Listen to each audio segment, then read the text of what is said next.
AG ನ್ಯೂಸ್ಗೆ ಸ್ವಾಗತ. ರೈತ ಹುತಾತ್ಮ ದಿನಾಚರಣೆ ಬಳಿಕ ಬಲ್ದೋಟ ಕಂಪನಿ ಕಾರ್ಖಾನೆ ವಿರೋಧಿಸಿ ಕೊಪ್ಪಳದಲ್ಲಿ ರೈತ ಮುಖಂಡರು ತೀವ್ರ ಪ್ರತಿಭಟನೆ ಮಾಡಿದ್ದಾರೆ. ಬಸಾಪುರ ಕೆರೆಯನ್ನ ಮುಕ್ತಗೊಳಿಸಬೇಕು, ಹಾಗೆಯೇ ಕಾರ್ಖಾನೆ ನಿರ್ಮಾಣ ಕೈಬಿಡಬೇಕು ಅಂತ ಆಗ್ರಹಿಸಿದ ಪ್ರತಿಭಟನಾಕಾರರು ಕಂಪನಿಯ ಕಾಂಪೌಂಡ್ಗೆ ಹಾನಿ ಉಂಟು ಮಾಡಿದ್ರು. ಮಾಹಿತಿ ತಿಳಿದ ಪೊಲೀಸರು ಸ್ಥಳಕ್ಕೆ ಆಗಮಿಸಿ ಪರಿಸ್ಥಿತಿಯನ್ನ ನಿಯಂತ್ರಿಸಿದ್ದಾರೆ. ರೈತ ಹುತಾತ್ಮ ದಿನಾಚರಣೆಯಲ್ಲಿ ನಿರ್ಣಯ ಮಂಡಿಸಿದ ರೈತ ಮುಖಂಡ ವೀರಸಂಗಯ್ಯ ಮಾತನಾಡಿ, ಬಸಾಪುರ ಕೆರೆಯನ್ನ ಮೂಲ ಸ್ವರೂಪಕ್ಕೆ ಮರಳಿಸಬೇಕು ಅಂತ ಒತ್ತಾಯ ಕೂಡ ಮಾಡಿದ್ದಾರೆ. ಕಾರ್ಖಾನೆಯಿಂದ ಹೊರಬರುವ ತ್ಯಾಜ್ಯ ತುಂಗಭದ್ರಾ ಡ್ಯಾಂ ನೀರಿಗೆ ಸೇರುವ ಅಪಾಯವಿದ್ದು, ಇದರಿಂದ ಪರಿಸರ ಹಾಗೂ ಸಾರ್ವಜನಿಕ ಆರೋಗ್ಯಕ್ಕೆ ಹಾನಿಯಾಗುತ್ತೆ ಅಂತ ಆತಂಕ ವ್ಯಕ್ತಪಡಿಸಿದ್ದಾರೆ. ಕಾರ್ಖಾನೆ ಬಾಧಿತ ಪ್ರದೇಶದಲ್ಲಿ ಆರೋಗ್ಯ ಸಮಸ್ಯೆಗಳ ಕುರಿತು ಅಧ್ಯಯನ ನಡೆಸಬೇಕು ಅಂತ ಹೇಳಿದ್ದಾರೆ. ಇನ್ನು ಪ್ರತಿಭಟನೆಯಲ್ಲಿ ರೈತರು ಹಲವು ಬೇಡಿಕೆಗಳನ್ನ ಮುಂದಿಟ್ಟಿದ್ದಾರೆ. ಬರ ಪರಿಹಾರ ಘೋಷಣೆ, ರೈತರ ಸಾಲ ಮನ್ನಾ, ವಿದ್ಯುತ್ ಖಾಸಗೀಕರಣ ಹಿಂಪಡೆಯುವುದು, ಕೃಷಿ ವಿರೋಧಿ ನೀತಿಗಳನ್ನ ರದ್ದುಗೊಳಿಸುವುದು, ಕೃಷಿಯೇತರ ಉದ್ದೇಶಕ್ಕಾಗಿ ಭೂ ಸ್ವಾಧೀನ ನಿಲ್ಲಿಸುವುದು, 371 ಜೆ ಸಂಪೂರ್ಣ ಜಾರಿ, ತುಂಗಭದ್ರಾ ಜಲಾಶಯದ ಹೂಳು ತೆರವು, ಅನಧಿಕೃತ ನೀರಾವರಿ ತಡೆ, ಗಡಿ ಬಾಧಿತ ಪ್ರದೇಶಗಳ ಕೆರೆ ಕಟ್ಟೆಗಳ ಪುನಶ್ಚೇತನ ಹಾಗೂ ನೀಟ್ ಹಗರಣದ ಹಿನ್ನೆಲೆ ಶಿಕ್ಷಣ ಸಚಿವರ ರಾಜೀನಾಮೆ ಸೇರಿ ವಿವಿಧ ಬೇಡಿಕೆಗಳನ್ನು ಸರ್ಕಾರದ ಮುಂದೆ ಮಂಡಿಸಿದ್ದಾರೆ. ಈ ವೇಳೆ ಮಾತನಾಡಿದ ಕೊಪ್ಪಳ ಜಿಲ್ಲಾ ರೈತ ಸಂಘದ ಜಿಲ್ಲಾಧ್ಯಕ್ಷ ಭೀಮಸೇನ ಕಲ್ಕೇರಿ, ಬಸಾಪುರದ 45 ಎಕರೆ ವಿಸ್ತೀರ್ಣದ ಕೆರೆಯನ್ನ ಅತಿಕ್ರಮಣದಿಂದ ಕೇವಲ 20 ಎಕರೆಗಳಿಗೆ ಸೀಮಿತಗೊಳಿಸಲಾಗಿದೆ ಅಂತ ಆರೋಪಿಸಿದ್ದಾರೆ. ಕೆರೆಯ ಸುತ್ತಲಿನ ಮರಗಳನ್ನ ಕಡಿದು ನಾಲೆಯ ದಿಕ್ಕನ್ನ ಬದಲಾಯಿಸಲಾಗಿದೆ. ಜಾನುವಾರುಗಳಿಗೆ ನೀರು ಕೇಳಿದ ರೈತರ ಮೇಲೆಯೇ ಪ್ರಕರಣ ದಾಖಲಿಸಲಾಗ್ತಾ ಇದೆ ಅಂತ ಆಕ್ರೋಶ ವ್ಯಕ್ತಪಡಿಸಿದರು. ಕೊಪ್ಪಳ ತಾಲೂಕಿನ ಅಪರೂಪದ ತಳಿಯ ಗೋವುಗಳ ಉಳಿಗೆ ಬಸಾಪುರ ಕೆರೆ ಅತ್ಯಗತ್ಯ. ಕೆರೆಯ ಮೂಲ ಸ್ವರೂಪವನ್ನ ಬದಲಾಯಿಸದೆ ಸಾರ್ವಜನಿಕ ಬಳಕೆಗೆ ಮುಕ್ತಗೊಳಿಸಬೇಕು ಅಂತ ಆಗ್ರಹ ಕೂಡ ಮಾಡಿದ್ದಾರೆ. ಈಗ ಪೊಲೀಸರು ನೋಡ್ರಿ ಅಲ್ಲಿ ನೋಡ್ರಿ ಸರ್, ಬೆಣ್ಣೆ ಬಿಡ್ತಾರೆ ನೋಡ್ರಿ, ಅಲ್ಲಿ ದನ ನೋಡ್ರಿ ಹೆಂಗ್ ಮಾಡ್ತೀವಿ ಬೆಣ್ಣೆ ಅಂತಾರೆ ಸರ್. ಎಷ್ಟು ಮಂದಿ ದನಗಳು ಈಗ ಕಾಲು ಒಂದು 2-3 ದನ ಕೆಟ್ಟು ಬಿಡೋರಿ, ಕಾಲು ಅಲ್ಲೇ ಹೋಗ್ರಿ, ಒಂದು ದನ 200 ದನ ಹಾಕೋರಿ, ಕಾಲು ಕೆಟ್ಟು ಬಿಡೋರು ಸರ್. ಏನು ಮಾಡ್ತೀವಿ, ನೀರಿಗೆ ಮೋಸ ನೋಡ್ರಿ, ಭಾಳ ಕಷ್ಟ ಐತಿ. ಒಳ್ಳೆ ಬೆಣ್ಣೆ ತಿರ್ತಾರೆ ನೋಡ್ರಿ, ನೀರೆಲ್ಲ ಬಲ್ದಿ ಕೆರೆಗೆ ಹೋಗ್ರಿ ಬೇಯ್ತಾರ್ರಿ, ನಮ್ಮನ್ನ ಹೊಲಸ ಬೇಯ್ತಾರ. ಏನು ಮಾಡಕ್ರಿ, ಹಿಂಗಿದೆ ಗಂಟು ಬೆಣ್ಣೆ ತಿರ್ತಾರೆ. ನೀವು ಪೊಲೀಸರು ಹಚ್ಚಿ ಬೆಣ್ಣೆ ತಿರ್ಸ್ತಾರೆ. ಎಲ್ಲಿ ಕುಡಿಸ್ಬೇಕ್ರಿ ನೀರು? ನಾವ್ರು ಮನುಷ್ಯರು ಎಲ್ಲಾರು ಕುಡ್ತೀರಿ, ಎಲ್ಲಿ ಕುಡಿದ್ರಿ ಬಾಲ್ ಬೆಣ್ಣೆ? ಹಿಂಗೈತಿ ಮಾಡ್ತಾರೆ ಸರ್ ಇವ್ರು. ನಮ್ಮ ಒಟ್ಟ ಬಿಡೋಡ್ರಿ, ಎಲ್ಲೆಲ್ಲಿ ನಮ್ಮೂರು ಕೆರೆ 44 ಎಕರೆ ಒಳ ಮಾಡ್ಕೊಂಡ್ರಿ, ಹೊರಬಿಟ್ಟಿರಿ ಒಟ್ಟ ಬಿಡೋಡ್ರಿ. ಜಾಲಿ ಮರ ಎಂತದ್ರಿ ಮರ ಓಸ ಕಡ್ದು ಬಿಡ್ರಿ, ಸತ್ಯನಾಶ ಮಾಡಿಬಿಡ್ರಿ, ಒಟ್ಟ ಬಿಟ್ಕೊಡೋಡ್ರಿ. ಇವತ್ತಿಗೆ ಅದ್ರ ಒಳ್ಳೆ ಸಾಲ ನೋಡಿ ಏನಾಗಿತ್ತಿದು ಬಳಕೆ ಮಾಡಿಕೊಂಡು ಬೇಕಾದಂಗ ಕರ್ನಾಟಕ ರಾಜ್ಯ ದುಡ್ಡು ಮಾಡಿಕೊಳ್ಬಹುದು ಅಂತಂದು ಪ್ರಧಾನಮಂತ್ರಿ ನರೇಂದ್ರ ಮೋದಿ ಅವರು ಹೇಳ್ತಾರೆ. ಆದ್ರೆ ನಾವು ಹೇಳ್ತಾ ಇದೀವಿ, ಭೂಮಿ ಕಮ್ಮಿ ಆಗ್ತಾ ಇದೆ, ಕೈಗಾರೀಕರಣಗಳು ಹೆಚ್ಚಾಗ್ತಾ ಇದಾವೆ. ಇಲ್ಲೇ ಕೆರೆ ಇದೆ, ನಿಮ್ಗೆ ಗೊತ್ತಿರ್ಲಿ, 34 ಎಕರೆ 35 ಗುಂಟೆ ಈ ಕಂಪೌಂಡ್ಗೆ ಹತ್ಕೊಂಡ ಕೆರೆ ಇರೋದು. ಕಂಪೌಂಡ್ಗೆ ಹತ್ಕೊಂಡ ಗೇಟ್ ಹಾಕೊಂಡು ಕೆಳಭಾಗದಲ್ಲಿ ರಸ್ತೆ ಇದೆ, ಒಂದು ರಸ್ತೆ. ಆ ರಸ್ತೆ ಸಾರ್ವಜನಿಕರ ಜಮೀನುಗಳಿಗೆ ಹೋಗ್ಲಿಕ್ಕೆ ಅದನ್ನೂ ಬಂದ್ ಮಾಡಿಬಿಟ್ಟಿದ್ದಾರೆ. ಅರೆ 2 ರಸ್ತೆ, ಆ ಕಡೆ ಒಂದು ರಸ್ತೆ ಇದೆ ಬಂಡಿದಾರಿ, ಅದನ್ನೂ ಬಂದ್ ಮಾಡಿಬಿಟ್ಟಿದ್ದಾರೆ. 34 ಎಕರೆ 35 ಗುಂಟೆ ಏನು ಹಳ್ಳ ಇತ್ತು, ಇಲ್ಲಿ ಹರಿತಕ್ಕಂಥ ನೀರು ಅದು ಬೇರೆ ಕಡೆ ತಿರುವಿ ಆ ಹಳ್ಳೆಲ್ಲ ಮುಚ್ಚಿಬಿಟ್ಟಿದ್ದಾರೆ. ಆಗಲೇ ಇಲ್ಲಿ ಇರ್ತಕ್ಕಂಥ ಸಣ್ಣ ಪುಟ್ಟ ಮಣ್ಣಿನ ಗುಡ್ಡುಗಳನ್ನೆಲ್ಲ ಸಾಫ್ ಮಾಡಿ ಸರ್ಕಾರಿ ಗುಡ್ಡುಗಳನ್ನು ಎಲ್ಲಾ ಕೈಗಾರೀಕರಣಗಳಿಗೆ, ಅದೇನು ಕೈಗಾರಿಕೆ ಏನು ಫ್ಯಾಕ್ಟ್ರಿ ಆಗ್ತಾರಲ್ಲ ಅದಕ್ಕೆಲ್ಲ ಸಾಫ್ ಮಾಡ್ಕೊಂಡಿದ್ದಾರೆ. ಕೆರೆ ಸುತ್ತಮುತ್ತ ಬಫರ್ ಝೋನ್ ಅಂತೀವಲ್ಲ, 3000 ಮರಗಳು ನಮ್ಮ ಕುರಿಗಾಯಿಗಳು ನೋಡಿದ್ದಾರೆ. ಇಲ್ಲಿ 3000 ಮರಗಳು, ಸುಮಾರು 3 ತಿಂಗಳ ಜಾಲಿಕಾಯಿ ಮೇಯುವಂತ ಈ ಪ್ರದೇಶ ಅದು ಸಂಪೂರ್ಣ ಬಗೆದು ಅದನ್ನೆಲ್ಲ ನೆಲದಲ್ಲಿ ಮುಚ್ಚಿದ್ದಾರೆ. ಬೇಕಾದ್ರೆ ನಾವು ತೋರಿಸ್ಕೊಡ್ತೀವಿ. ನೆಲ ಬಗೆದ್ರೆ ಸಂಪೂರ್ಣ ಬಡ್ಡಿಗಳೇ ಬರ್ತಾವ. 34 ಎಕರೆ 35 ಗುಂಟೆಯಲ್ಲಿ ಕೇವಲ 20 ಎಕರೆ ಮಾತ್ರ ಕೆರೆ ಉಳಿಸಿದ್ದಾರೆ. ಎಲ್ಲಾ ಮುಚ್ಚಿ ಪಾತಾಳ 60 ಫೂಟ್ ಬಗ್ದಿದ್ದಾರೆ. 44 ಎಕರೆ 35 ಗುಂಟೆ ಸಾರಿ 44 ಎಕರೆ 35 ಗುಂಟೆ, ಅದರಲ್ಲಿ 20 ಎಕರೆ ಉಳಿಸಿ ಉಳಿದ ಕೆರೆಯನ್ನು ಸಂಪೂರ್ಣ ಮುಚ್ಚಿದ್ದಾರೆ. ಆ ನಾಲ ಅಂತ ಏನೇ ಹರಿದು ಬರ್ತಿದ್ವಲ್ಲ, ಅದು ಸಂಪೂರ್ಣ ಬೇರೆ ಕಡೆ ತಿರುವಿದ್ದಾರೆ. ಈಗ ನಾವು ದನಕರುಗಳಿಗೆ ನೀರು ಕುಡಿಯಕ್ ಬಿಡ್ರಪ್ಪ ಅಂತಂದ್ರೆ ನೀವು ಕಾನೂನು ಉಲ್ಲಂಘನೆ ಮಾಡ್ತೀರಿ, ಆ ಕೆರೆ ಸಂಪೂರ್ಣ ಅವರ ಆಸ್ತಿ, ಅದು ನೀವು ಬರ್ಕೂಡ್ದಂತಂದು ನಮಗೆ ಆಜ್ಞೆ ಮಾಡ್ತಾರೆ ಜಿಲ್ಲಾಧಿಕಾರಿಗಳು. ನಾವು ಜಿಲ್ಲಾಧಿಕಾರಿಗಳಿಗೆ ಹೇಳಿದ್ವಿ, ಸ್ವಾಮಿ ಈ ಭಾಗದಲ್ಲಿ ಕೊಪ್ಪಳ ತಾಲೂಕಿನಲ್ಲಿ ವಿಶೇಷ ಆಕಳ ತಳಿಗಳು 50,000 ಇದಾವೆ. 50,000. ಒಬ್ಬೊಬ್ಬ ರೈತ ನಮ್ಮ ಕುರಿಗಾಯಿಗ ಯಮನೂರಪ್ಪ ದನ 1000 ದನ ಅದ ಒಬ್ರು ವಿಶೇಷ ಜವಾರಿ ತಳಿ. ಅವೆಲ್ಲ ನಾಶ ಆಗಂತ ಪರಿಸ್ಥಿತಿ ಬಂದಿದೆ. ಅವೆಲ್ಲ ಬಂದು ಮಳೆಗಾಲದಲ್ಲಿ ಈ ಭಾಗದಲ್ಲಿ ಇಲ್ಲೆಲ್ಲ ಮೇದು ನೀರು ಕುಡಿಯಂತ ಭಾಗ ಇದು. ಆ ಕೆರೆಗೆ ನೀರು ಬಿಡ್ರಪ್ಪ ಅಂತಂದು ಹೋದ್ ಸರಿ ನಾವೆಲ್ಲ ಗೇಟ್ ಮುರಿದು ಒಳಗೆ ಹೋದ್ರೆ ನಮ್ಮ ಮೇಲೆ ಕೇಸ್ ಹಾಕೋದು. ಅರೆ ನೀವು ಕೆರೆ ಕೊಟ್ಟ ಸಂದರ್ಭದಲ್ಲಿ ಕೆಲವೊಂದು ಒಪ್ಪಂದಗಳು ಷರತ್ತುಗಳು ಹಾಕಿ ಕೆರೆ ಕೊಟ್ಟಿದೆ. ಕೆರೆಯ ಮೂಲ ಸ್ವರೂಪ ಹಾಳಾಗಬಾರ್ದು, ಕೆರೆ ದಿಕ್ಕು ಬದಲಾಯಿಸಬಾರ್ದು, ಕೆರೆ ಸುತ್ತಮುತ್ತಿರುವಂತ ಮರಳುಗಳನ್ನು ಹಂಗೆ ಬೆಳೆಸಿ ಕಾಡು ಬೆಳೆಸ್ಬೇಕಂತಂದು. ಒಂದ್ ನಿಮಿಷ ಸುಮ್ಮನಿರಪ್ಪ. ನಮ್ಗೇನಂದ್ರೆ ಇವತ್ತು ಸ್ಪಷ್ಟತೆ ಆಗ್ಬೇಕು. ನಾವು ಯಾವ ಕಾರಣಕ್ಕೂ ನಾವು ಹೋಗೋದಿಲ್ಲ. ಇವತ್ತು ಕೆರೆ ನಮ್ಮ ಹಕ್ಕಾಗ್ಬೇಕು ಇವತ್ತು. ಯಾಕಂದ್ರೆ ಎಚ್ಚರಿಕೆ ಕೊಡ್ಬೇಕು ಸರ್ ಅವರಿಗೆ. ನಾವು ಇನ್ನೊಂದು 3-4 ತಾಸು ಒಳಗಡೆ ಇನ್ನೊಂದು 3-4 ತಾಸು ಒಳಗಡೆ ಈ ಸಭೆ ಮುಗಿದ ತಕ್ಷಣ ಜಿಲ್ಲಾಧಿಕಾರಿಗಳಿಗೆ ಸ್ಪಷ್ಟ ಸಂದೇಶ ಕೊಡಬೇಕು. ಅವರಾಗಿ ಅವರು ಬಂದು ಸರ್ಕಾರಿ ಜಾಗದಲ್ಲಿ ಏನು ಕಂಪೌಂಡ್ ಹಾಕಿದಾನಲ್ಲ ಅವ್ನು ತೆರವುಗೊಳಿಸ್ಬೇಕಂತಂದೇಳಿ ಇನ್ನೂ ಬಹಳ ಮಂದಿ ಅದಾರ ಮಾತಾಡೋರು. ಸಳಿಬಾಗಿ ನಾನು ಮಾತಾಡ್ಬೇಕಾಗಿತ್ತು. ಇನ್ನೊಂದಿಷ್ಟು ಬಹಳ ಮಂದಿ ಅತಿಥಿಗಳು ಇರೋದ್ರಿಂದ ಟೈಮಿನ ನೀವು ಪೊಲೀಸ್ ಇಲಾಖೆಯವರು ಉತ್ತರ ಕೊಡ್ಬೇಕು. ಇದಕ್ಕ ದನ ಕರುಗಳು ಏನ್ ಮಾಡಿದಾವ ನಿಮಗೆ? ಪೊಲೀಸರು ಯಾಕೆ ಬಡಿತೀರಿ ನೀವು?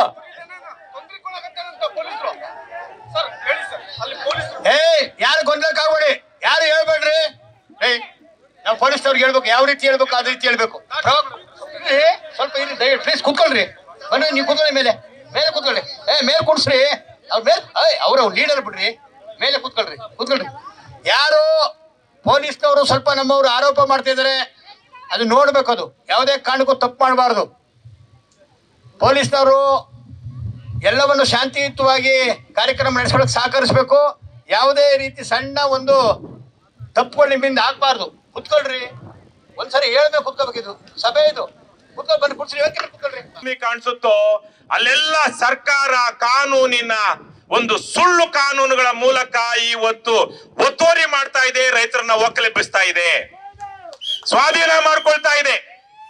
ಇವತ್ತು ಬಹುಶಃ ನಾನು ಕರ್ನಾಟಕದಲ್ಲಿ ಎಲ್ಲೂ ಕೇಳಿರ್ಲಿಲ್ಲ, ಒಂದು ಕೆರೆಯನ್ನೇ ಇವರು ಪೂರ್ತಿಯಾಗಿ ಮುಚ್ಚಿಕೊಂಡು ಖಾಸಗಿ ಮಾಡ್ಕೊಂಡಿದ್ದಾರೆ ಅನ್ನುವಂತ ವಿಚಾರವನ್ನ ನಾನೆಲ್ಲೂ ಕೇಳಿರ್ಲಿಲ್ಲ. ಇವತ್ತು ಅಂತ ಒಂದು ಕೆರೆ ಮುಂದೆ ನಾವು ಇಲ್ಲಿ ಕುಳಿತುಕೊಂಡು ರಸ್ತೆಯಲ್ಲಿ ನಡು ರಸ್ತೆಯಲ್ಲಿ ಬಿದ್ದು ಇವತ್ತು ನಾವು ಈ ಹೋರಾಟದಲ್ಲಿ ಭಾಗವಹಿಸ್ತಾ ಇದ್ದೀವಿ.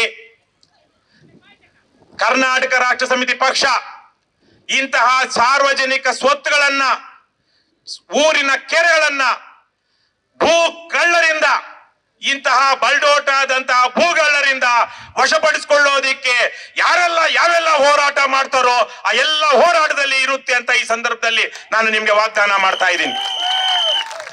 ಇಲ್ಲಷ್ಟೇ ಅಲ್ಲ, ನೂರ್ ಶ್ರೀಧರ್ ಅವರು, ಬಡಗಲ್ಪುರ ನಾಗೇಂದ್ರ ಅವರು ಬಹಳ ದೊಡ್ಡ ಮಟ್ಟದಲ್ಲಿ ಕೆಲಸ ಮಾಡಿದ್ರು ಒಂದು ಸಂದರ್ಭದಲ್ಲಿ ಚಂದ್ರಾಯಪಟ್ಟಣ ಅಂತ ದೇವನಹಳ್ಳಿಯಲ್ಲಿ.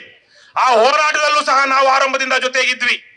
ಇವತ್ತು ಬಿಡದಿಯಲ್ಲಿ 7,500 ಎಕರೆ ಪ್ರದೇಶದಲ್ಲಿ ರೈತರ ಫಲವತ್ತಾದ ಭೂಮಿಯನ್ನ, ಬೆಂಗಳೂರಿನ ಮಲೆನಾಡನ್ನ ವಶಪಡಿಸಿಕೊಳ್ಳೋದಿಕ್ಕೆ ಈ ಭ್ರಷ್ಟ ಸರ್ಕಾರ ಹೊರಟಿದೆ. ಇವತ್ತು ಆ ಹೋರಾಟದಲ್ಲಿ ನಾವು ರೈತರ ಜೊತೆಗೆ ನಿಂತಿದ್ದೀವಿ. ಅದೇ ತರೀಕೆ 2 ವರ್ಷ 3 ತಿಂಗಳಿನಿಂದ ಆನೇಕಲ್ ತಾಲೂಕಿನಲ್ಲಿ ಸುಮಾರು 2,500 ಎಕರೆಯಷ್ಟು ರೈತರ ಭೂಮಿಯನ್ನ ಸರ್ಕಾರ KDB ಮೂಲಕ ಕದಿಯೋದಿಕ್ಕೆ ಹೊರಟಿದೆ.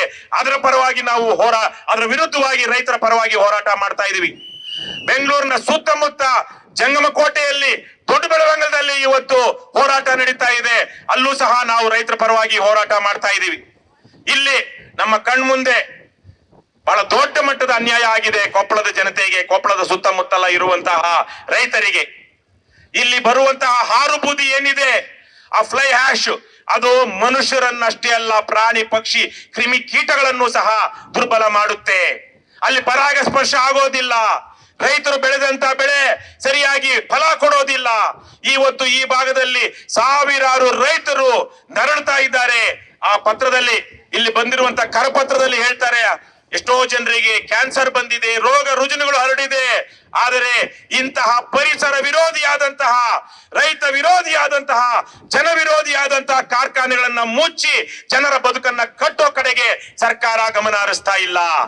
ಇಲ್ಲಿರುವಂತ MLAಗಳು MP ಗಳು ಕೊನೆಗೆ ಅವನು ಜಿಲ್ಲಾಧಿಕಾರಿ ಕೂಡ ಈ ಬಲ್ಡೋಟಾದಂತಹ ಕಂಪನಿಗಳ ಜೇಬಿನಲ್ಲಿದ್ದಾರೆ. ಇವತ್ತು ಅದೇ ಕಾರಣಕ್ಕಾಗಿ ಒಂದು ನಿರ್ಣಾಯಕವಾದ ಹೋರಾಟವನ್ನ ರಾಜ್ಯದ ಜನ ಮಾಡಬೇಕಾಗಿದೆ. ಇವತ್ತು ರೈತರಿಗೆ ಅಷ್ಟಿಷ್ಟು ಅನ್ಯಾಯಗಳಾಗ್ತಾ ಇಲ್ಲ. ಇವತ್ತು ರೈತರು, ಬಹುತೇಕ ರೈತರು ಎಲ್ಲಿ ವಾಸ ಮಾಡ್ತಾರೆ? ಹಳ್ಳಿಗಳಲ್ಲಿ ವಾಸ ಮಾಡ್ತಾರೆ. ಹಳ್ಳಿಗಳ ಕೆರೆಗಳ ನೀರು ಶುದ್ಧ ಇಲ್ಲ, ಕೆರೆಗಳಿಗೆ ನೀರು ಬರ್ತಾ ಇಲ್ಲ. ಅಂತರ್ಜಲ ಏರಿಕೆ ಮಾಡೋದಿಕ್ಕೆ ಕೆರೆಗಳಿಗೆ ನೀರು ತುಂಬಿಸುವಂತ ಕಾರ್ಯಕ್ರಮಗಳನ್ನ ನಮ್ಮ ರಾಜ್ಯ ಸರ್ಕಾರಗಳು ಹಮ್ಮಿಕೊಳ್ತಾ ಇಲ್ಲ, ಕೆರೆಗಳ ಸಂರಕ್ಷಣೆ ಮಾಡ್ತಾ ಇಲ್ಲ. ಅದೇ ರೀತಿಯಲ್ಲಿ ರೈತ ಬೆಳೆಯೋದು ರಸ, ತಿನ್ನೋದು ಕಸ ಅನ್ನುವಂತಹ ಒಂದು ಸ್ಥಿತಿಯನ್ನ ರೈತರಿಗೆ ತಂದಿಟ್ಟಿದ್ದಾರೆ. ಇವತ್ತು ಬೀಜ ನಮ್ಮದಲ್ಲ, ಜಲ್, ಜಂಗಲ್, ಜಮೀನ್, ಖನಿಜ್, ಬೀಜ್ ಇವೆಲ್ಲ ದೇಶದ ಜನರ ಆಸ್ತಿ, ಈ ದೇಶದ ಪ್ರಜೆಗಳ ಆಸ್ತಿ. ಆದ್ರೆ ಇವತ್ತು ಬೀಜ ನಮ್ಮದಲ್ಲ, ಗೊಬ್ಬರ ನಮ್ಮದಲ್ಲ, ಉಳುಮೆ ನಮ್ಮದಲ್ಲ, ಮಾರುಕಟ್ಟೆ ನಮ್ಮದಲ್ಲ. ಇವತ್ತು ನಿಮಗೆ ಗೊತ್ತಿರಬಹುದು, ಕರ್ನಾಟಕ ರಾಷ್ಟ್ರ ಸಮಿತಿ ಪಕ್ಷ ಒಂದು ಹೋರಾಟವನ್ನ ಮಾಡ್ತಾ ಇದೆ. 266 ರೂಪಾಯಿ 50 ಪೈಸಾ ಒಂದು ಚೀಲ ಯೂರಿಯಾ, ಒಂದು ಮೂಟೆ ಯೂರಿಯಾ. ಆದ್ರೆ ನಿಮ್ಮಲ್ಲಿ ಎಷ್ಟು ಜನ 266 ರೂಪಾಯಿಗೆ ಒಂದು ರಸಗೊಬ್ಬರ ಅಂಗಡಿಯಿಂದ ಯೂರಿಯಾ ತರ್ತಾ ಇದ್ದೀರಾ? 1500 ರೂಪಾಯಿಗೆ ಒಂದು ಚೀಲ DAP, 2050 ರೂಪಾಯಿಗೆ 17 ಕಾಂಪ್ಲೆಕ್ಸ್, 2100 ರೂಪಾಯಿಗೆ 2020 ಕಾಂಪ್ಲೆಕ್ಸ್. ಆದರೆ ರಸಗೊಬ್ಬರ ವ್ಯಾಪಾರಿಗಳು 266 ರೂಪಾಯಿ ಕೊಡಬೇಕಾಗಿರೋದನ್ನ 300-400 ರೂಪಾಯಿಗೆ ಮಾರ್ತಾ ಇದ್ದಾರೆ. ಇದು ಅಕ್ರಮ, ಇದು ಮೋಸ, ಇದು ಕಾನೂನು ಬಾಹಿರ. ಆದರೆ ನಮ್ಮ ಜಿಲ್ಲಾ ಅಧಿಕಾರಿಗಳು, ಕೃಷಿ ಅಧಿಕಾರಿಗಳು ಈ ಕಳ್ಳ ರಸಗೊಬ್ಬರ ವ್ಯಾಪಾರಿಗಳಿಂದ ಕಮಿಷನ್ ತಗೊಂಡು, ಲಂಚ ತಗೊಂಡು ಇವತ್ತು ರೈತರನ್ನ ವಂಚಿಸ್ತಾ ಇದ್ದಾರೆ. ಈ ನಿಟ್ಟಿನಲ್ಲಿ ನಾವು ಹೋರಾಟ ಮಾಡ್ತಾ ಇದ್ದೀವಿ. ದಯವಿಟ್ಟು ನೀವು ಸಹ ರೈತ ಸಂಘದವರು ಅದನ್ನ ಬೆಂಬಲಿಸಬೇಕು. ನೀವು ಸೇರಿ ರೈತರಿಗೆ ಆಗ್ತಾ ಇರುವಂತ ಅನ್ಯಾಯವನ್ನ ನಿಲ್ಲಿಸಬೇಕು ಅಂತ ಈ ಸಂದರ್ಭದಲ್ಲಿ ನಾನು ರೈತ ಸಂಘದ ಎಲ್ಲ ಮುಖಂಡರಲ್ಲೂ ಕೇಳ್ಕೊಳ್ತೀನಿ. ಬಹಳ ಮುಖ್ಯವಾಗಿ ಇವತ್ತು ನಾವು ಇಲ್ಲಿ ಸೇರಿರುವಂತಹದ್ದು, ಹಿಂದೆ ನಾನು ಆಗಲೇ ಹೇಳಿದೆ, ಇತ್ತೀಚೆಗೆ ತಾನೇ KT ಶಿವಪ್ರಸಾದ್ ಅವರು ತೀರ್ಕೊಂಡ್ರು. ಅವರು ಬದುಕಿದ್ದಂತಹ ಕಾಲದಲ್ಲಿ ರೈತರ ಮನೆಗಳನ್ನ ಜಪ್ತು ಮಾಡ್ಕೊಳ್ಳೋದಿಕ್ಕೆ ಸಾಲ ಕೊಟ್ಟಂತಹ ಬ್ಯಾಂಕುಗಳವರು ಹೋದಾಗ ಇದನ್ನ ನಾವು ಮರು ಜಪ್ತು ಮಾಡಬೇಕು, ಅಂದ್ರೆ ನಮ್ಮ ಮನೆಗಳಲ್ಲಿ ಏನು ತಗೊಂಡು ಹೋಗಿದ್ರು ಎಲ್ಲಿ ಇಟ್ಟಿದ್ದಾರೋ ಗೋದಾಮುಗಳಲ್ಲಿ ಅಲ್ಲಿಗೆ ಹೋಗಿ ನಾವು ಮರು ಜಪ್ತು ಮಾಡಿ ರೈತರಿಗೆ ಕೊಡಿಸ್ಬೇಕು ಅನ್ನುವಂತಹ ಒಂದು ದೊಡ್ಡ ಹೋರಾಟವನ್ನ ಮಾಡಿದ್ರು.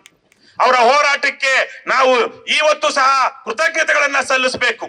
ಇವತ್ತು ಅದೇ ರೀತಿಯಲ್ಲಿ ಈ ಸರ್ಕಾರಗಳು ಹೇಗೆಲ್ಲ ಕಾನೂನು ಬಾಹಿರವಾಗಿ, ಜನ ವಿರೋಧಿಯಾಗಿ, ರೈತ ವಿರೋಧಿಯಾಗಿ ಕೆರೆಗಳನ್ನ, ಸಾರ್ವಜನಿಕ ಸ್ವತ್ತುಗಳನ್ನ, ರೈತರ ಭೂಮಿಯನ್ನ ವಶಪಡಿಸಿಕೊಳ್ತಾ ಇದ್ದಾರೋ ಅದನ್ನೆಲ್ಲ ನಾವೇನ್ ಮಾಡಬೇಕು? ಮರು ಜಪ್ತು ಮಾಡಬೇಕು.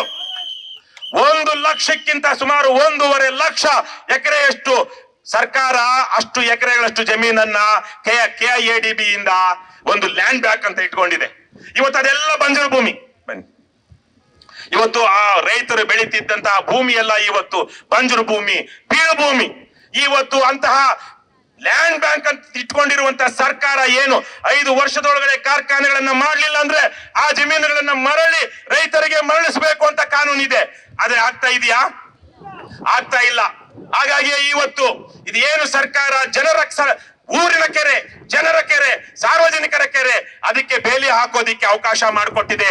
ಇಂತಹ ಸಂದರ್ಭದಲ್ಲಿ ಈ ಕೆರೆಯನ್ನ ಮರು ಜಪ್ತು ಮಾಡ್ಕೊಳ್ಳೋದಿಕ್ಕೆ ನೀವು ರೈತರು ಇಲ್ಲಿ ಬಂದಿರೋರು ಮಾಡುವ ಹೋರಾಟಕ್ಕೆ ನಾವು ಸಹ ಕರ್ನಾಟಕ ರಾಷ್ಟ್ರ ಸಮಿತಿ ಪಕ್ಷದವರು ನಿಮ್ ಜೊತೆಗಿರ್ತೀವಿ ಅಂತ ಹೇಳ್ತಾ, ಅನ್ನದಾತ ರೈತ ಬಂಧುಗಳಿಗೆ ಬಸಾಪುರ ಕೆರೆ ನಮ್ಮ ಹಕ್ಕು, ನಮ್ಮ ಹಕ್ಕು.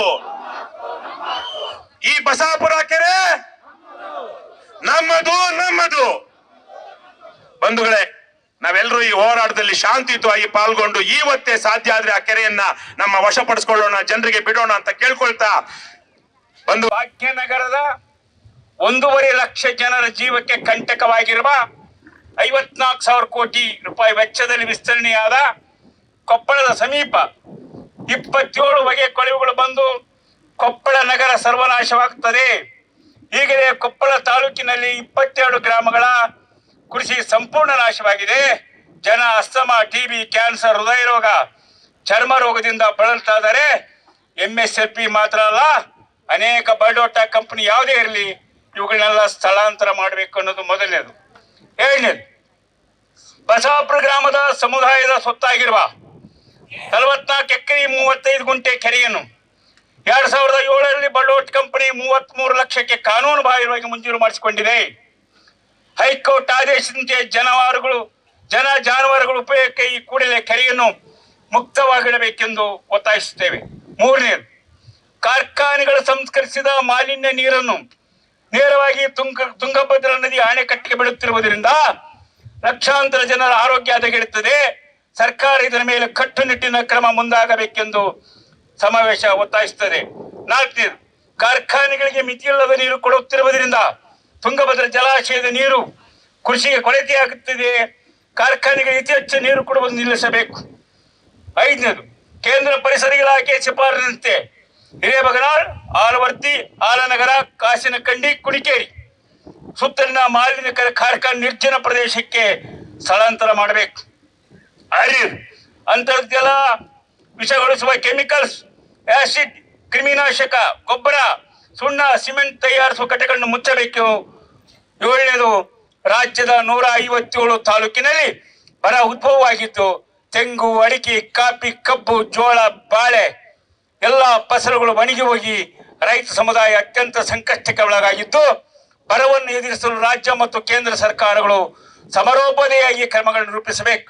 ಬೆಳೆ ನಷ್ಟ ಪರಿಹಾರವನ್ನು ಪೂರ್ಣ ತುಂಬಿಕೊಡಬೇಕು. ಜಾನುವಾರುಗಳಿಗೆ ಕುಡಿಯುವ ನೀರು, ಜಾನುವಾರುಗಳಿಗೆ ಮೇವು ವಲಸೆ ಹೋಗದಂತೆ ಉದ್ಯೋಗ ಸೃಷ್ಟಿ ಮಾಡಬೇಕು. ರೈತರ ಸಂಪೂರ್ಣ ಬೆಳೆ ಸಾಲ ಮನ್ನಾ ಆಗಲೇಬೇಕು. ಎಂಟನೇದು, ರಾಜ್ಯದಲ್ಲಿ ತೀವ್ರ ಬರಗಾಲ ಇರುವುದರಿಂದ ಮೈಸೂರು ಸೇರಿದಂತೆ ರಾಜ್ಯದ ಇನ್ನಿತರ ಕಡೆ ನಡೆಯುವ ದಸರಾ ದುಂದು ವೆಚ್ಚ ಸರಳವಾಗಿ ನಡೆಸಬೇಕು. ಈ ಸಮಾವೇಶ ಅಷ್ಟು ಮಾತ್ರ ಅಲ್ಲ, ಕರಾವಳಿ ಸೀಮೆಯ ಕ್ರೀಡೆಯಾದ ಕಂಬಳವನ್ನು ಮೈಸೂರಿನಲ್ಲಿ ನಡೆಸುವುದನ್ನು ಕೈಬಿಡಬೇಕು. 9ನೇದು, ಪ್ರಧಾನಮಂತ್ರಿ ಫಸಲ್ ಬಿಮಾ ಯೋಜನೆಯಲ್ಲಿ ನಡೆದಿರುವ ಅವ್ಯವಹಾರಗಳ ಬಗ್ಗೆ ಸಿಬಿಐ ತನಿಖೆ ಆಗಬೇಕು. 10ನೇದು, ಅಭಿವೃದ್ಧಿಯ ನೆಪದಲ್ಲಿ ಲಂಗುಲಗಾಮಿಲ್ಲದೆ ಫಲವತ್ತಾದ ಕೃಷಿ ಭೂಮಿಯನ್ನು ಸ್ವಾಧೀನಪಡಿಸಿಕೊಳ್ಳುವುದು. ಈ ಸಮಾವೇಶ ವಿರೋಧ ಮಾಡ್ತೀವಿ. ಅಷ್ಟು ಮಾತ್ರ ಅಲ್ಲ, ಕೃಷಿಯೇತರ ಉದ್ದೇಶಕ್ಕಾಗಿ ಎಲ್ಲೇ ಸ್ವಾಧೀನಪಡಿಸಿಕೊಳ್ಳುವ ಸರ್ಕಾರ ಮುಂದಾದಲ್ಲಿ ಅದರ ವಿರುದ್ಧ ತೀವ್ರವಾದ ಹೋರಾಟವನ್ನು ಒಡ್ಡಬೇಕಾಗುತ್ತೆ. 11ನೇದು, ಟೌನ್ಶಿಪ್ ಹೆಸರಿನಲ್ಲಿ ಬೆಂಗಳೂರು ದಕ್ಷಿಣ ಜಿಲ್ಲೆಯ ಬಿಡದಿ ಹೋಬಳಿಯ ಬೈರಪಟ್ಟಣ, ಕಂಚುಗಾರನಹಳ್ಳಿ ಫಲವತ್ತಾದ ಭೂಮಿಯನ್ನು ಸ್ವಾಧೀನಪಡಿಸಿಕೊಳ್ಳುವುದನ್ನು ಕೈಬಿಡಬೇಕೆಂದು ಈ ಸಮಾವೇಶವು ಒತ್ತಾಯಿಸುತ್ತದೆ. 12ನೇದು, ವಿದ್ಯುತ್ ಖಾಸಗೀಕರಣ ಅವಕಾಶ ನೀಡುವುದಿല്ലെಂದು ಈಗಾಗಲೇ ಕೇಂದ್ರದಲ್ಲಿ ಪಾಸ್ ಆಗಿರ್ತಕ್ಕಂಥ ವಿದ್ಯುತ್ ಖಾಸಗೀಕರಣದ ಕಾಯ್ದೆಯನ್ನ ಮುಂದಿನ ವಿಧಾನಸಭಾ ಅಧಿವೇಶನದಲ್ಲಿ ಇದನ್ನ ತಿರಸ್ಕಾರ ಮಾಡಬೇಕೆಂದು ಹೇಳುವ ರಾಜ್ಯ ಸರ್ಕಾರನ ಒತ್ತಾಯಿಸ್ತಕ್ಕಂಥದ್ದು. 13ನೇದು, ವರ್ಷದ ಫೆಬ್ರವರಿ 6ರಂದು ಮಾಡಿಕೊಂಡ ಭಾರತ ಮತ್ತು ಅಮೆರಿಕ ವಾಣಿಜ್ಯ ಒಪ್ಪಂದ ಭಾರತದ ರೈತರಿಗೆ ಮಾರಕವಾಗಿದೆ. ಇದರಿಂದ ಆಹಾರ ಪದಾರ್ಥಗಳು, ಕೃಷಿ ಉತ್ಪನ್ನಗಳು, ಪಶು ಆಹಾರ, ತಾಜಾ ಮೌಲ್ಯಾರ್ಜಿತ ಹಣ್ಣು, ಸೋಯಾಬೀನ್, ಮೀನು, ಮೊಟ್ಟೆ, ಡೈರಿ ಉತ್ಪನ್ನಗಳು, ಮಾಂಸ ಇತರ ಪದಾರ್ಥಗಳು ಯಾವುದೇ ಲಂಗು ಲಗಾಮಿಲ್ಲದೆ ದೇಶದ ಮಾರುಕಟ್ಟೆಯಲ್ಲಿ ಆಕ್ರಮಣ ಮಾಡುತ್ತಿದ್ದು ಇದರಿಂದ ದೇಶೀಯ ಕೃಷಿ ಮತ್ತು ಕೃಷಿ ಉಪಕಸಬುದಾರರಿಗೆ ದೊಡ್ಡ ಹೊಡೆತ ಬೀಳುತ್ತದೆ. ಇದನ್ನು ತಕ್ಷಣ ಕೇಂದ್ರ ರದ್ದು ಮಾಡಬೇಕೆಂದು ತಿಳಿಸಿದ್ದೇವೆ. 14ನೇದು, ಕಾಂಗ್ರೆಸ್ ಪಕ್ಷ 2013ರ ಚುನಾವಣೆ ಪೂರ್ವ ಘೋಷಣಾ ಪತ್ರದಲ್ಲಿ ವಾಗ್ದಾನ ಮಾಡಿರುವಂತೆ ಕೃಷಿ ವಿರೋಧಿ ಮಸೂದೆಗಳಾದ ಭೂ ಸುಧಾರಣೆ ತಿದ್ದುಪಡಿ, ಜಾನುವಾರು ಹತ್ಯೆ ಕಾಯ್ದೆ, ಎಪಿಎಂಸಿ ಕಾಯ್ದೆ ಇವುಗಳನ್ನೆಲ್ಲವನ್ನೂ ಕೂಡ ತಕ್ಷಣ ಈ ಸಮಾವೇಶದಲ್ಲಿ ನಾಳೆ ಸೇರ್ತಕ್ಕಂಥ ಅಧಿವೇಶನದಲ್ಲಿ ವಾಪಸ್ ಪಡೆಯಬೇಕು. ISR ಮತ ಪರಿಷ್ಕರಣೆ ಹೆಸರಿನಲ್ಲಿ SIR ಮತ ಪರಿಷ್ಕರಣೆ ಹೆಸರಿನಲ್ಲಿ ಗ್ರಾಮೀಣ ಪ್ರದೇಶದಲ್ಲಿರ್ತಕ್ಕಂಥ ಮಹಿಳೆಯರ, ಅಲ್ಪಸಂಖ್ಯಾತರ, ದಲಿತರ, ಅರ್ಹ ಮತದಾರರನ್ನ ಹೊರಗಿಡುವ ವಂಚನೆ ಹಾಕಿರ್ತಕ್ಕಂಥ ಕೇಂದ್ರ ಚುನಾವಣೆ ಆಯೋಗಕ್ಕೆ ಜಾಗೃತಿ ಮೂಡಿಸ್ತಕ್ಕಂಥದ್ದು, ಕರ್ನಾಟಕದಲ್ಲಿ ಒಂದೇ ಒಂದು ಮತ ಹೋಗದಂತೆ ಕಾಪಾಡುವ ಕೆಲಸವನ್ನ ಕರ್ನಾಟಕ ರಾಜ್ಯ ರೈತ ಸಂಘ 26,000 ಗ್ರಾಮಗಳಲ್ಲಿ ಮಾಡುತ್ತೇವೆ. ಹಾಗೆಯೇ ಈ ರಾಜ್ಯ ಸರ್ಕಾರಕ್ಕೆ ಎಚ್ಚರಿಕೆಯನ್ನು ಕೂಡ ಕೊಡ್ತಾ ಇದ್ದೀವಿ. ಕೇಂದ್ರ ಚುನಾವಣೆ ಕೂಡ ಎಚ್ಚರಿಕೆಯನ್ನು ಕೊಡ್ತಕ್ಕಂಥದ್ದು. 14ನೇದು, ಸಂವಿಧಾನ 371J ವಿಧಿನಿರ್ಣಯ ಕಲ್ಯಾಣ ಕರ್ನಾಟಕದ ಅಭಿವೃದ್ಧಿಗಾಗಿ ಮೀಸಲಿಟ್ಟಿರುವ ಹಣ 30,000 ಶಿಕ್ಷಕರನ್ನ ನೇಮಿಸತಕ್ಕಂಥದ್ದಾಗಲಿ, ಮಕ್ಕಳಿಗೆ ಶಿಕ್ಷಣ ವಂಚಿತರಾಗದಂತೆ ನೀಲನಕ್ಷೆಯನ್ನು ತಯಾರಿಸಿ ತಕ್ಷಣ ಜಾರಿ ಮಾಡುವಂತ ಶಿಕ್ಷಣಕ್ಕೆ ಒತ್ತಾಯ ಕೊಡ್ತಕ್ಕಂಥ ಕೆಲಸವನ್ನ ಮಾಡಬೇಕು. ಅದಿರು ಒಳ್ಳೆಯದು. ತುಂಗಭದ್ರಾ ಡ್ಯಾಮಿನಲ್ಲಿ ಅಪಾರ ಪ್ರಮಾಣದಲ್ಲಿ ಹೂಳು ತುಂಬಿದೆ.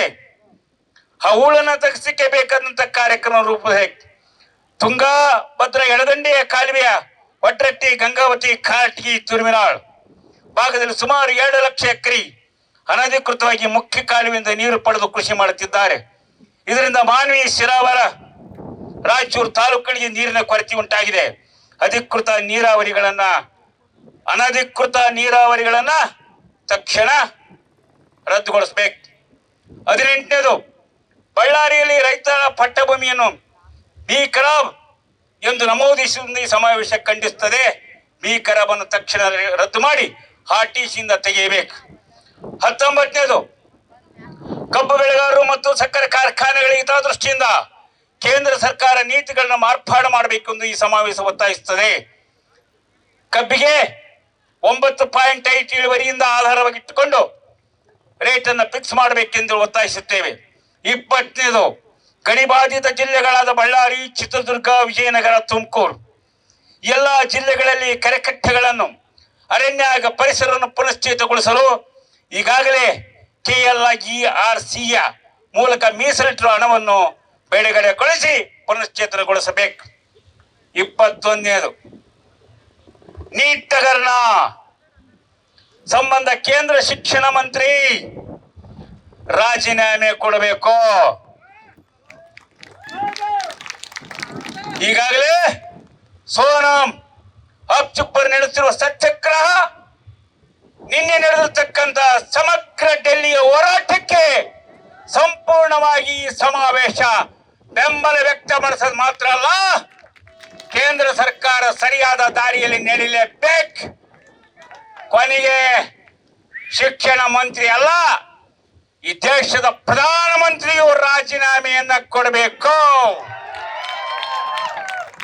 ಇಷ್ಟು ಒತ್ತಾಯಗಳಿಗೆ ಸಂಪೂರ್ಣವಾಗಿ ನಿಮ್ಮೆಲ್ಲರದ ಈ ಸಮಾವೇಶದ ಒಪ್ಪಿಗೆ ತಾನೆ. ಅತ್ಯಂತ ಕೆಟ್ಟ ಕಾಲಘಟ್ಟದಲ್ಲಿ ನಾವು ನಿಂತಿದ್ದೇವೆ. ನಾವು ನಡು ರಸ್ತೆಯಲ್ಲಿದ್ದೀವಿ. ನಡು ರಸ್ತೆ ಅಂತಂದ್ರೆ ಇದು ಅತ್ಯಂತ ಒಂದು ನಿರ್ಣಾಯಕ ಘಟ್ಟ. ಇದು ನಮ್ಮ ಇಡೀ ರೈತ ಸಮುದಾಯಕ್ಕೆ. ದಯಮಾಡಿ ಇವರು 1 ನಿಮಿಷ. ಇವತ್ತು ನಾವು ನಾಳೆ ಚಳುವಳಿ ಮಾಡಬೇಕಾ ಮಾಡಬಾರ್ದ ಅನ್ನೋಂತ ತೀರ್ಮಾನ ಮಾಡಬೇಕಾದಂತ ಸನ್ನಿವೇಶದಲ್ಲಿದ್ದೀವಿ. ಇನ್ನು ಮುಂದಿನ ದಿನಗಳಲ್ಲಿ ನಾವ್ಯಾರು ಕೂಡ ಬೀದಿಯಲ್ಲಿ ಬರೋಕೆ ಬಿಡಲ್ಲ. ವಿದ್ಯಾರ್ಥಿಗಳು ಬೀದಿಯಲ್ಲಿ ಬರಕ್ ಬಿಡೋದಿಲ್ಲ, ಮಹಿಳೆಯರು ಬೀದಿಗಿಳಿಯಕ್ ಬಿಡೋದಿಲ್ಲ, ಕಾರ್ಮಿಕರು ಹೋರಾಟ ಮಾಡಕ್ ಬಿಡೋದಿಲ್ಲ, ಧ್ವಜಗಳನ್ನ ಹಿಡಿಯೋಕೆ ಬಿಡೋದಿಲ್ಲ, ಘೋಷಣೆಗಳನ್ನ ಕೂಗಬೇಡಿ ಅಂತಾರೆ. ಇದಕ್ಕೇನಂತ ಕರಿತೀರಪ್ಪ ನೀವೆಲ್ಲ? ಸರ್ವಾಧಿಕಾರ. ನಾವು ಸರ್ವಾಧಿಕಾರದ ನಡು ರಸ್ತೆಯಲ್ಲಿ ಕೂತಿದ್ದೀವಿ. ಪ್ರಜಾಪ್ರಭುತ್ವದ ರಸ್ತೆ ಅಂತ ಹೇಳ್ತಾ ನಮ್ಮ ಸರ್ವಾಧಿಕಾರಿ ಕೂಪಕ್ಕೆ ಕೂತಳ್ತಾ ಇದ್ದಾರೆ. ದೇಶಭಕ್ತರಂದ್ರೆ ಯಾರು? ದೇಶಭಕ್ತರಂದ್ರೆ ಯಾರು? ರೈತರು. ನಿಮ್ಗೆ ಯಾರಾದ್ರೂ ದೇಶಭಕ್ತಿ ಪಾಠ ಮಾಡಕ್ ಬಂದ್ರೆ ಮೆಟ್ಟಲ್ ಹೊಡಿರಿ. ದೇಶಭಕ್ತಿ ಪಾಠ ಮಾಡಕ್ಕೆ ಯಾರಿಗೂ ರೈಟ್ಸ್ ಇಲ್ಲ. ಯಾಕೆಂದ್ರೆ ನಾವು ಈ ದೇಶದ 140 ಕೋಟಿ ಜನರಿಗೆ ಅನ್ನ ಕೊಡ್ತೇವೆ. ಹಾಗಾಗಿ ನಾವು ನಿಜವಾದ ದೇಶಭಕ್ತರು. ಯಾವನಾದ್ರೂ ಒಬ್ಬ ಗೋ ಸಾಕಿದನ, ಸಗಣಿ ಬಾಚಿದನ, ದನ ಕರು ಸಾಕಿದನ, ಅವನು ಗೋ ರಕ್ಷಣೆ ಪಾಠ ಮಾಡ್ತಾನೆ.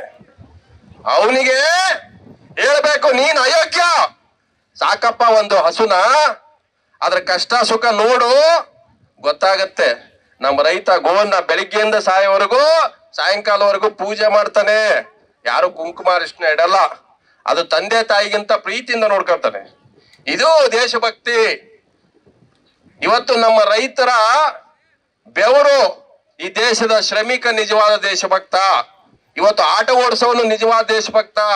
ಇವತ್ತು ಅಸಂಘಟಿತ ಕಾರ್ಮಿಕ ಕ್ಷೇತ್ರದಲ್ಲಿ ದುಡಿತಕ್ಕಂಥವನು 5,000, 10,000, 20,000 ತನ್ನ ಮಕ್ಕಳ ಶಿಕ್ಷಣವನ್ನ, ತನ್ನ ಹೆಂಡತಿ ಮಕ್ಕಳನ್ನು ಸಾಕುವಂತವನು ಕಷ್ಟಪಟ್ಟು ಈ ದೇಶಕ್ಕೆ ತೆರಿಗೆ ಕಟ್ತಾನಲ್ಲ, ಅವನು ನಿಜವಾದ ದೇಶಭಕ್ತ. ಯಾರೂ ಕೂಡ 99% ಜನರಿಗೆ ದೇಶಭಕ್ತಿ ಪಾಠ ಹೇಳ್ಬೇಕಾಗಿಲ್ಲ. ನಾವೆಲ್ಲರೂ ದೇಶಭಕ್ತರು ಅಂತ ಹೇಳ್ಕೊಳ್ಳಲ್ಲ, ಆದ್ರೆ ದೇಶ ಕಟ್ಟುವಂತವ್ರು ನಾವು. ಇವತ್ತು ನಾನು 23 ವರ್ಷಗಳ ಕಾಲ ಮಾಧ್ಯಮದಲ್ಲಿ ಕೆಲಸ ಮಾಡಿದ್ದೀನಿ. ನಾನ್ಯಾವತ್ತೂ ಕೂಡ ಜನರ ವಿರುದ್ಧ ಕೆಲಸ ಮಾಡಲಿಲ್ಲ. ಇವತ್ತು ನಮ್ಮ ರಾಷ್ಟ್ರೀಯ ಮಾಧ್ಯಮಗಳು, ಮೇಲ್ಸ್ತರದ ಮಾಧ್ಯಮಗಳು ಈ ದೇಶದ ಪ್ರಜಾಪ್ರಭುತ್ವದ ಕೊಲೆ ಮಾಡ್ತಾ ಇದ್ದಾರೆ. ಇದು ಬಹಳ ಅಪಾಯಕಾರಿ. ನಾವು ರಾಜಕೀಯ ಪಕ್ಷಗಳನ್ನ ಪ್ರಜಾಪ್ರಭುತ್ವ ರೀತಿಯಲ್ಲಿ ಸೋಲಿಸಬಹುದು, ಎಂಥದ್ದೇ ಕೆಟ್ಟ ಆಡಳಿತವನ್ನ ಕೊನೆಗಾಣಿಸಬಹುದು. ಯಾಕಂತಂದ್ರೆ ನಮಗೆ ಸಂವಿಧಾನ ಕೊಟ್ಟಂತ ಬಡಗಲ್ಪುರವರೇ ನಮಗೊಂದು ರೈಟ್ಸ್ ಇದೆ. ನಾವು ನಿಮ್ಮನ್ನ ಅಧಿಕಾರಕ್ಕೆ ತರಬಹುದು, ನಿಮ್ಮನ್ನ ಇಳಿಸಬಹುದು. ಆದ್ರೆ ಮಾಧ್ಯಮದವ್ರನ್ನ ಬಗ್ ಬಿಡಕ್ಕಾಗಲ್ಲ. ಯಾಕಂತಂದ್ರೆ ಇವತ್ತು ಮಾಧ್ಯಮದವರು ಸರ್ಕಾರವನ್ನ ಪ್ರಶ್ನೆ ಮಾಡ್ರಿ, ದೇಶ ಪೂಜ್ತಾ ಹೇ ಕಿಸ್ಕೋ, ವಿರೋಧ ಪಾರ್ಟಿ ಕೋ. Nation wants to know from whom? Only opposition parties, only farmers leaders, only working class leaders, only who working for the downtrodden peoples, who leading the movement. The mainstream media of this country asking questions to only the opposition parties. Mainstream media of this country is destroying the very vibrant democracy of this country. They are the real anti-nationals, this mainstream media of the India. ಇದನ್ನು ಬಹಳ ನೋವಿನಿಂದ ಹೇಳ್ತಾ ಇದ್ದೇನೆ. ಅಯೋಗ್ಯರೇ, ನೀವು ಅಯೋಗ್ಯರಿದ್ದೀರಿ. Main stream ಮೀಡಿಯಾದಲ್ಲಿ ಇರ್ತಕ್ಕಂಥವ್ರು, ನಾನು ಕೆಲಸ ಮಾಡ್ತಕ್ಕಂಥವ್ರ ಬಗ್ಗೆ ಹೇಳ್ತಾ ಇಲ್ಲ. ಅವರಿಗೆ ಅವ್ರದೇ ಆದಂತ ಲಿಮಿಟೇಷನ್ಸ್ ಇದೆ. ಅವ್ರದ್ದು ಯಾರು ವರ್ಕರ್ಸ್, ಅವರೊಬ್ಬರು ಕೆಲಸಗಾರರು. ನನಗೆಲ್ಲಿ ವೀರ್ ಸಂಗೇನವರು 20 ವರ್ಷ ಅನ್ಸ್ತು ನನಗೆ ಅವ್ರು ಮಾತಾಡಿದ್ ಕೇಳ್ಬಿಟ್ಟು. ಇವ್ರು ಬರೀ ಎಬ್ಬಿಸ್ತಾರಪ್ಪ, ಕುಡ್ಸಕ್ಕಾಗಲ್ಲ ಇವ್ರ ಕತೆ ಅಂತ. ಇವತ್ತು ಪ್ರಶ್ನೆ ಏನಾಗಿದೆ, ಎಂತೆಂತ ವಿದ್ಯಾರ್ಥಿ ಚಳವಳಿಯಿಂದ ಇವತ್ತು ಪರಿವರ್ತನೆ ಆಗಿದಾವೆ. ಕರ್ನಾಟಕದ ರೈತ ಚಳವಳಿಯಿಂದ ಇವತ್ತು ಪರಿವರ್ತನೆ ಆಗಿದೆ. ವಿದ್ಯಾರ್ಥಿ ಚಳವಳಿಯಿಂದ ಇವತ್ತು ದೇಶದಲ್ಲಿ ಪರಿವರ್ತನೆ ಆಗಿದೆ. ಕರ್ನಾಟಕ ಪರಿವರ್ತನೆಯ ತವರು ಮನೆ. ಇದು ಕರ್ನಾಟಕ ಬದಲಾವಣೆಯ ತವರು ಮನೆ. ಇಲ್ಲಿ ಯಾರನ್ನು ಬೇಕಾದ್ರೂ ಮದುವೆ ಮಾಡಿ ಕಳಿಸ್ಬೋದು, ಯಾರನ್ನು ಬೇಕಾದ್ರೂ ನಾವು ಮನೆ ಕರ್ಕೊಂಡ್ ಬರ್ಬೋದು. ಇದನ್ನ ನಾವು ಅರ್ಥ ಮಾಡ್ಕೋಬೇಕು. ನಮ್ಮ ಮಕ್ಕಳಿಗೆ ಹೇಳ್ಬೇಕು ನಾವು. ನಾನು ಮಾಧ್ಯಮಗಳ ಬಗ್ಗೆ ಬಹಳ ನೋವಿದೆ. ಈ ಅಯೋಗ್ಯರು 740 ರೈತರು ಸತ್ತು ಹೋದ್ರು, ಆತ್ಮಹತ್ಯೆ ಮಾಡ್ಕೊಂಡು ಹುತಾತ್ಮರಾದ್ರು. ಒಬ್ಬನೇ ಒಬ್ಬ ಅವ್ರ ಬಗ್ಗೆ ಮರ್ಕ ಪಡ್ಲಿಲ್ಲ, ಒಂದು ಗಂಭೀರವಾದ ಚರ್ಚೆ ಮಾಡ್ಲಿಲ್ಲ. ದಿನ ಬೆಳಗ್ಗೆ ಎದ್ರು ಕಮ್ಯುನಲ್ ಅಜೆಂಡಾ. ನನಗೇನು ಮುಂದೆ ಒಂದು ಕಾಲ ಬರ್ಬೋದು, ಸರ್ಕಾರನೇ ಮೇನ್ ಪ್ರಮುಖ ಚಾನೆಲ್ಗಳಿಗೆ ಅಥವಾ ಪತ್ರಿಕೆಗಳಿಗೆ ಅಪಾಯಿಂಟ್ಮೆಂಟ್ ಏನೋ ಮಾಡ್ಕೊಳತ್ತ ಅಂತ ಕಾಲ್ಫಾರ್ ಮಾಡಿ, ಈ ಚಾನಲ್ಗೆ ಎಡಿಟರ್ ಪೋಸ್ಟು, ಈ ಚಾನಲ್ಗೆ ನ್ಯೂಸ್ ಎಡಿಟರು, ಈ ಚಾನಲ್ಗೆ ಪೊಲಿಟಿಕಲ್ ಬ್ಯೂರೋ ಹೆಡ್, ನಿನ್ಗಿಷ್ಟು ಸಂಬಳ, ನಿನ್ಗಿಷ್ಟು ಏನೋ ನೀನು ಔಟ್ ಸೋರ್ಸು. ಮೋಸ್ಟ್ಲಿ ಮುಂದಿನ ದಿನಗಳಲ್ಲಿ ಮಾಧ್ಯಮಗಳು ಬಹಳ ಪ್ರಮುಖವಾದಂತ ಮಾಧ್ಯಮಗಳಲ್ಲಿ, ಏನು ರಾಷ್ಟ್ರೀಯ ಮಾಧ್ಯಮಗಳಲ್ಲಿ ಮುಂದಿನ ದಿನಗಳಲ್ಲಿ ಕೇಂದ್ರ ಸರ್ಕಾರವೇ ಅಪಾಯಿಂಟ್ಮೆಂಟ್ ಮಾಡಿ ಅವ್ರಿಗೆ ಉದ್ಯೋಗ ಕೊಡುವಂತ ಸಾಧ್ಯತೆ ಇದೆ. ಇದು ನೋವಿಂದ ನಾನೇನು ಅವ್ರ ಮೇಲೆ ಬ್ಲೇಮ್ ಮಾಡ್ತಾ ಇಲ್ಲ, ನಾನು ಕೆಲಸ ಬಿಟ್ಟಿದ್ದ ಅನ್ನೋ ಕಾರಣಕ್ಕೆ ಹೇಳ್ತಾ ಇಲ್ಲ. ಇದು ನೋವು. ಈ ವರ್ಗಕ್ಕೆ ಇಷ್ಟು ಅನ್ಯಾಯ ಆಗ್ತಾ ಇದೆ.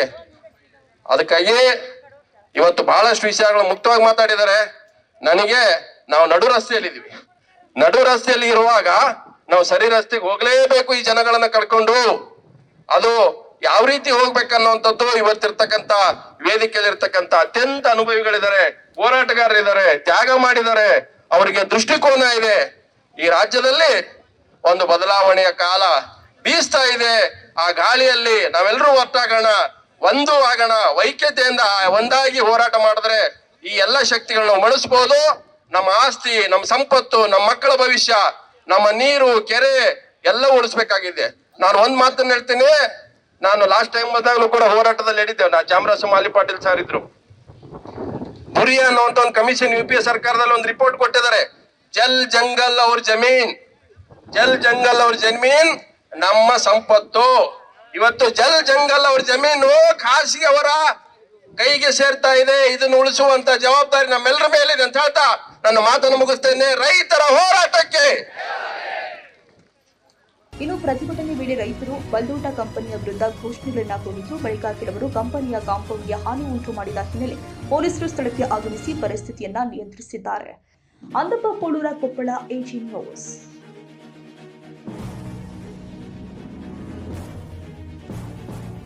ಕನ್ನಡಿಗರ ಮೆಚ್ಚಿನ ನಿಮ್ಮ AG 24 24/7 ನ್ಯೂಸ್ ಕನ್ನಡ ವಾಹಿನಿ ಇದೀಗ ಟಿವಿಯಲ್ಲಿ ಲಭ್ಯ. ಒಂದು ವೇಳೆ ನೋಟಿಸ್ ಕೊಟ್ಟಿದ್ರೆ ವಾಪಸ್ ತಗೋತೀವಿ. ಇವತ್ತು ವಕ್ಫ್ ಪ್ರಾಪರ್ಟಿ ಅಂತೇಳಿ ಬರ್ತದೆ ಅಂತ ಹೇಳಿದ್ರೆ ರೈತರು ಬೀದಿಗೆ ಬಂದ್ರೆ ಏನ್ ಮಾಡ್ಬೇಕಾಗತ್ತೆ? ಯಾರು ವೋಟ್ ಹಾಕಿಲ್ಲ ಅಂದ್ರೆ ಗ್ಯಾರಂಟಿನೆಲ್ಲ ಸ್ಟಾಪ್ ಮಾಡ್ಬಿಡ್ತೀವಿ.